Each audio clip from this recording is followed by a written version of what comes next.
এবার তো না কি করো মশারির ভিতরে? হ্যাঁ, এই যে কুল গাছে মশারি দেওয়া হলো, নাহলে পাখি সব কুল খেয়ে নেয়। খোলো দেখি ভিতরে কিরকম কল হয়েছে।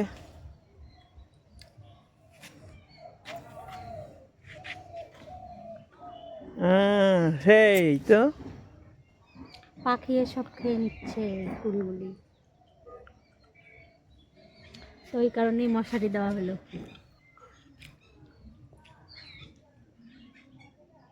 এই যে এগুলা খাইছে না, পাখি সব খাইছে। বলে দাও কিছু যারা কুল গাছ লাগাইছে। এরকম করে মশারি দিয়ে রাখলে পাখি আর খাবে না।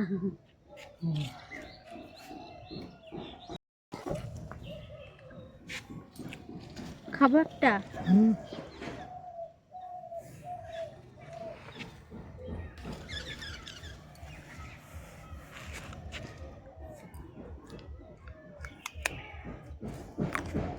কেমন দেখি ফুলগুলো? বাজার থেকে বিচি কিনে, বিচি ছোট একদম না? বাজার থেকে কিনে খেলেও এরকম টেস্ট স্বাদ পাওয়া যাবে না। দারুণ টেস্ট, বাজারের ফুলের থেকেও টেস্ট বেশি।